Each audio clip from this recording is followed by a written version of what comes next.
Hey everyone. Sorry I couldn't be there. I'm at Switzerland right now, and we have a summit. Pretty exciting, but hopefully next time I can join you all at the hackathon. Thank you very much for the invite to talk a bit about what legal tech is and legal engineering. So this topic is legal tech, and then we're going to get a bit into network state and how that is catalyzing legal engineering. So legal tech is at this really great opportunity. It's finally taking hold, and network state is crossing the chasm right now. But that pressure is then having legal engineering um, quickly move from early innovator to um, the time where startups and scaling is available. So we're also going to talk about the horse and buggy to car analogy, as that's a history that's already unfolded and it's very concrete, so it's easy to understand. Law that oftentimes can be quite abstract. But yeah, so for this hackathon, you're going to want to focus on legal tech, but then keep in mind the exciting stuff happening in network state movement and how that's accelerating legal engineering. So to get started, so why do we care about this? Because law is incredibly expensive and it's only getting more expensive as time goes by. So we can see in the past 15 or so years, it's gone up over 150%, law has, right there. But if we compare what happened in transportation in the past 100 years, because moving from a horse and buggy to electric cars, it's now less than 1% of the cost of yore. So how can we get law to behave the way that the transportation industry has? And if we look at the kinds of effects that happen to society, people don't really have access to justice anymore. Law is considered something that only the wealthy can access, as well as other issues that we care about quite a bit, like DeFi. So many projects I've been in that are fantastic DeFi ideas don't even begin to get off the ground because the regulation is just prohibitively expensive, and startup environments in general. Some other surprising stats is the entire agriculture industry in the U.S. Is less expensive than legal. So feeding ourselves critical need is less expensive than something that is arguably just a construct. And then even in healthcare, and if we look back in this slide, healthcare is one of the main offenders. Actually, underlying that, a big reason is because of the cost of administration, legal, and so this is all the more critical in the EU and US. So yeah, so here's very clear horse and buggy, 99% decrease into the electronic vehicle. The costs have are negligible in comparison. I know we still spend a lot of transport, but remember back at Oregon Trail, people would not even make it to the coast. It was that expensive, and the Titanic, people didn't make it whatsoever. So yeah, so that's why it's way less expensive. So what's the underlying reason for this stuff? Well, it's technology, and what it is we're mechanizing what used to be labor that has to be done by humans and animals and all that. So for horse and buggy, it was muscular labor of the horses and such. But for us, for in law, it's our mental labor. So if you ever have this feeling where you're just tired of thinking, and it's a lot of effort, that's similar to being tired of lifting weights and all that. So because we're having a more and more exponentially growing connected humanity, that all those connections are more and more legal relationships between each other as well. And so this isn't anything against lawyers about why the costs have gone up so much. It's because we just have such more of a complex society now that lawyers using traditional methods are being overwhelmed. We have to figure out how to mechanize legal dynamics, and we realize that now, and that's why law tech is in this really exciting period of growth. So what law tech can do is have our costs be break even. It's not reinventing the law. It's not thinking about how the law can be completely different than how we're engaged with it right now.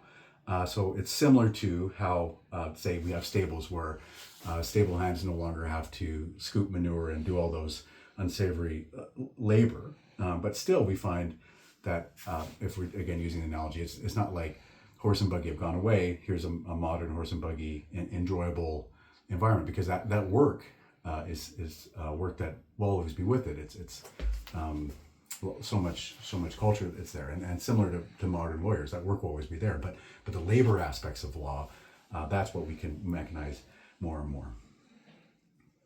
So legal tech and legal engineering opportunities. There's this concept of the Overton window, and yeah, legal tech is in the perfect Overton window.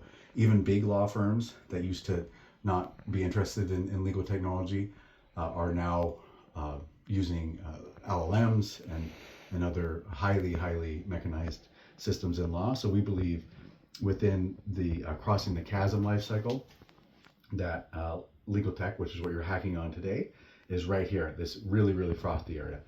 Maybe it's here, but yeah, something to note is keep in mind that the players who've been in here the past 5 or so years, they're the ones who are going to take the majority of the wealth opportunities in law tech, but there's still quite a bit of opportunity. There's years and years and years as we go down here into the laggard area. But legal engineering, which we'll go into a little bit more detail, is at the visionary stage. So yeah, it's at this stage here, I would say, actually. So that we'll change that for future slides over to here. So the innovator stage was in the 70s and 90s. We'll get into the history a bit, but yeah, so we're at the visionary stage right now. And so there's this extra concept that will move us much faster from the visionary stage of legal engineering into this early adopter stage. That's what we hypothesize, and that's the network state environment. So network states is at the crossing the chasm stage right now. So network states, there are more and more of them popping up all around the world. Switzerland is an example of one that we're doing, the Zuzulu movement. And then I also spent quite a bit of time at Infinita and Prospera. That's in Honduras, and that's another one. That one has already been around 10 years, and the Chartered City movement has been around 20 years or so. So it's been years and years in the making, but still there hasn't been a financial flywheel that these network states are building out into the next Singapores and Hong Kong as imagined. When that occurs, we'll be here in the life cycle. So network states are at this stage in the life cycle. But what network states really need is a reinvention of the law. That's why they exist. People are tired of regulatory environment, and they're moving into these sandboxes so they can experiment in a new paradigm. So law tech is facilitating the current paradigm, finding where it can be mechanized. So again, like the horse and buggy era, we can mechanize things like what stable hands do, the labor aspects of it, but still the work of traditional law can't be so addressed in most nation states, and these network states are there to provide a space where we can experiment on these novel paradigms, and many of them won't work out, the ones that do. So legal engineering essentially is it's intimately connected with this governance as a service. That's another way to explain what's happening in the network states.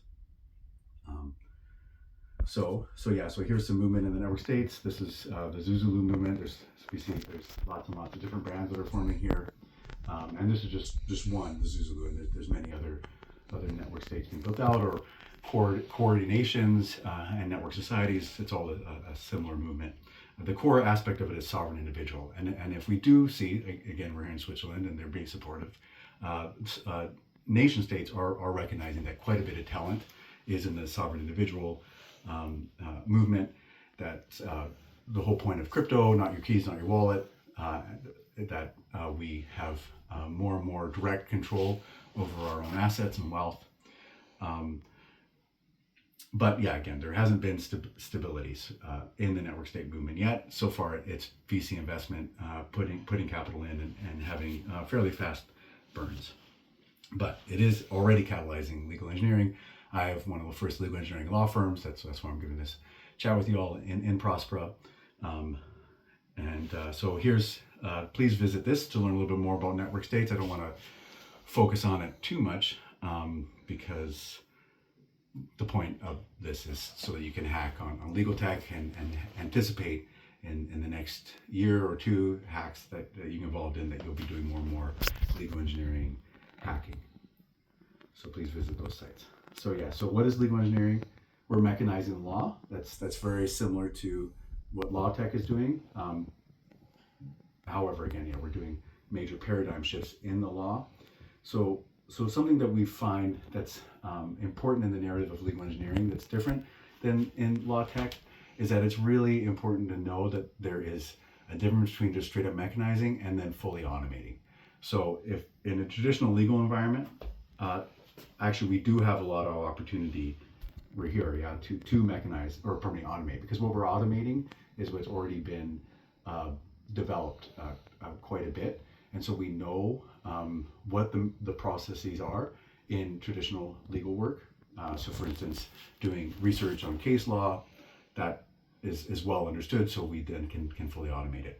But legal engineering, because it's a new paradigm, yes, the point of it is to get machines to do the work for us, but just like in cars, we still have to be fully attentive. We have to be the navigator from beginning to end. And then once we understand all those processes, build them up in complexity, then we can get to the next stage in automation. And so, yeah, so cars, it's been many, many years, and now we're only seeing Waymos come into existence. So one of the reasons legal engineering is taking a while to have it stay in the sun in totality is because it's in this awkward position with modern regulation of legal practice. So traditionally, it's been really easy to compartmentalize legal practice from everyone else by having just straight up legal deliverables. And then so anyone who's making a product is safe, and then anyone who's doing deliverables, if they're not lawyers, and then they're doing unlicensed practice of law. But legal engineering is in between those two spaces. So not all of legal engineering, some legal engineering is just traditional law tech, and law tech firms do have legal engineers in them. But a lot of the really exciting parts of legal engineering, the parts of legal engineering that can bring it down to 1% of the costs we have now, those are in that awkward gray area that are tailor fit per client. So then you would consider them deliverables because they're unique to that particular party, but they're not static. They're not a contract printed out on a piece of paper. They're actual apps. They're just bespoke apps, and so they're not something that we can productize because there's a client, one or just a handful of clients, but they're also not deliverables because they do behave like products. And so that's the exciting opportunity in these network state economic zones, regulatory available economic zones. So for instance, Infinita, Prospera, the one I'm in there, polycentric law, so that allows us a lot of opportunities in the sandbox because we can do different experiments in the same environment, like medical and stuff. Try this regulatory solution, try that regulatory solution.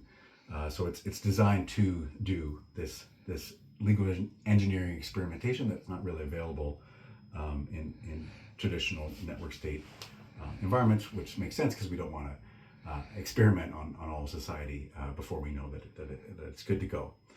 So again, it's legal engineering is a paradigm shift in law tech. That's the big difference. So legal engineering, we could say it's a subset of law tech, sure, but it really does move beyond how traditional legal practice is. So for instance, Claros, that's a really interesting dispute resolution. According to traditional legal ethics, it's inappropriate, but it also has these technological capacities that traditional courts just don't have. So it is proving out to be a solution that is ethical, that does provide justice, and critically, it moves at the speed of business, of Web3 business, which courts are just too slow, and they arguably are ethically not available in this new paradigm of the speed of global digital business, and Claros, which does traditionally breach. I think there's a slide here. Let me jump to this other slide to kind of get that point home. This slide right here. So for instance, if you're on a freeway and you're going below 30 kilometers an hour, then oftentimes on the freeway you can't be on that freeway. You have to leave it. So, but in a traditional environment, horse and buggies, they couldn't ever even go 30 kilometers an hour. So that's the way to think of Claros and other solutions. We actually really do need to move at this fast pace because we've mechanized legal vehicles, which in the past was never even thought of as a problem. But in the past, again, using the horse analogy, if you spurred your horse to move faster, well, that then would be considered an ethical problem. But obviously, you can't spur your car, so it's not even a consideration. So let me go back to this slide here. So yeah, the point of this slide is there's a bit of an irony in that some of the people who've made modern precision language and computational language, machine readable language, that's what we're calling precision language, because computers are up till very recently have only been able to be literal. So if you're not completely precise, then they're going to have absurd interpretations of imprecise language. So there's been big pressure, and yes, lawyers have been because of our background in using language in as precise as possible. That's what legalese is.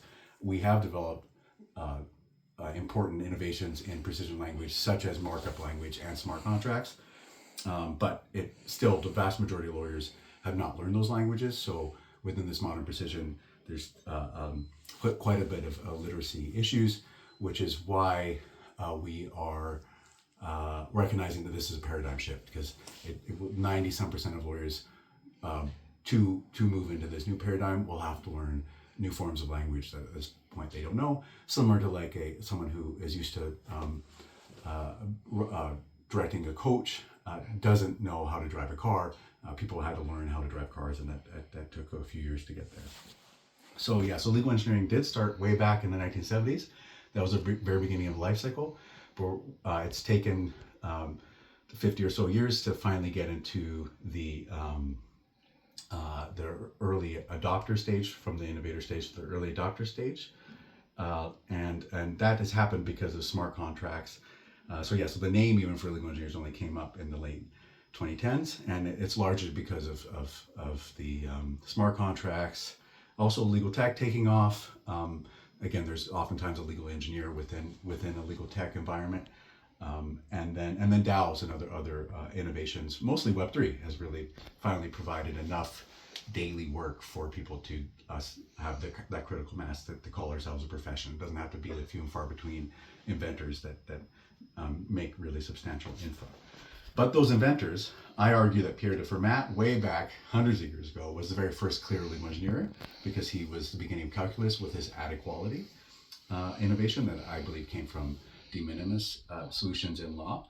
But then definitely clearly in the 70s, it was Goldfarb making markup language, which then Tim Berners-Lee took that and made HTML, which is why we have the internet. And then Nick Szabo is the other really important inventor. He made smart contracts, so he's arguably grandfather of Ethereum and other smart contract solutions. And those two men alone, Goldfarb and Szabo, if we think about the internet and the blockchain, how much impact they've had, they've made over 20 trillion in wealth in the US. So big deal. What can we do going forward? Just think about transportation. It has reshaped humanity. We can fly for $500 across the Atlantic. And so I feel, or I believe, we'll have that same impact with legal engineering, but we have to be patient because it is a major paradigm shift. So legal engineering is so early, we just have a name, we haven't defined our values, but this is the values of Ixion, and we are a thought leader in legal engineering. We might be the very first legal engineering law firm, again, because that's not doable in traditional network states, but in the special economic zone where a firm is at, we do have the availability to experiment in that bespoke gray area between products and deliverables that so far doesn't really have a regulatory space to operate and not be under sort of unlicensed practice law, other than in these network states that are cropping up more and more, not just in Prospera. So yeah, for us, it's not an accident. The scientific law and legal law are both called law. They're focusing on different priorities though. Scientific law is focusing on prediction, whereas legal law, at the core of it, it's that humans, our interactions with each other, and that we live in a just and fair society. So what legal engineering is applied science. So legal engineering is applying a synthesis of these two kinds of law in a practical way. So that means that we have to deconstruct both of these areas of law and then reconstruct them. And so myself personally, I have delved into mathematics, mathematical law, to address some of these legal engineering concerns, human relationships. So think about the trustless environment we have on the blockchain. That means we don't have to think about trust whatsoever. and that is because of cryptography. That is actually predominantly mathematics, and that allows us. We still, obviously, humans must trust each other. That's the only way we are a functioning society, and it just allows us to have a much smaller set of problems that we have to learn to trust each other on. So that trust is environment. We go, nope, this is good. We don't even have to use that trust muscle. Um, we can use our trust muscles that only have so much capacity for a smaller subset, and then so we can be much richer in our trusting relationship with each other that we can't turn into mathematical proofs. So this is how we imagine the future of law, this new paradigm shift that's going to happen. So it's governed by empirical facts, arguably, especially in court environments. There's quite a bit of superstition, and empiricism is not the priority. It's tradition that's the priority. And then, so places, special economic zones, these sandboxes, in Switzerland, where I am now in Switzerland, it's also planning to be a sandbox. That's where we can do these a priori experiments, see what actually works, and then we can move that into codification when we have the certainty, and then that's when it's a priori. So a posteriori, a priori, those are logical scientific thinking, but we can bring that into law for certain. And law has always there's always elements. So for instance, proximity, that's a part of tort law, that's also a part of science, and it works very well in tort law, and I believe because it is reflective of the scientific realities of nature. So we can just bring more and more in that in. So people like Learned Hand are also really exciting. So the critical KPIs that we care about is that law becomes more and more abundant. So it costs, say, $10 to set up a family trust, and that is the metric. Is can everyone have access to law? Is it something that takes up a huge amount of our paycheck? Does it stop businesses from even starting out, as it does so much nowadays? It's a very, very simple metric, and so that's what we're focusing on, the abundance of legal relationships with each other. That's what we can do. So as we've said at the point of this talk, thank you for having us, is that we need to move from the muscular brain muscles, again, but relying so much on our brains of processing law, and move into the mechanical stage first in this new paradigm shift. Once we understand all that well, then we can move into fully automated environments like we enjoy with Waymo, so we can focus our attention on our phones while the mechanical processes are automatically go from one step to another step to the other one. So so multi-Ford was way back in the 1900s. Forget that zero there. And then, but now we finally have Waymo. So it's taken quite a while, but now we're here. That's why we at the clinic we use metaphors, visual metaphors of law being within an engine, and law also being within a CPU. These are all mechanical processes. And so again, cars, we don't see that. Even though stable hands, the labor parts of it have essentially gone away. We do have compensation by mechanics. There are now in the States over 800,000 mechanics. When over 100 years ago there were hardly any. So certain jobs come into existence that didn't before. Some jobs go down, but equestrians, and so we can think of like traditional lawyers now, ones that do policy work and other very important areas of the overall jurisprudential environment, they'll still have likely have a very prestigious position. And so so going back to the slide here, what we want to be patient about is we're just now creating DAOs, but what is the freeway version of DAOs running on? Or how the Claros we mentioned before as one potential freeway environment, but it's going to take a while, not just to figure out the legal entities, but that vast network that allows them to fully flourish and see their entire potential. So for now, focus on law tech, because that is a really frothy opportunity at this point.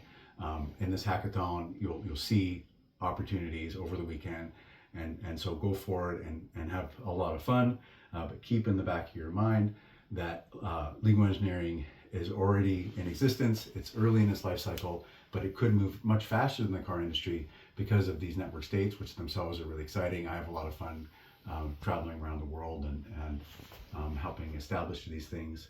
So it's just a lovely industry to get into regardless.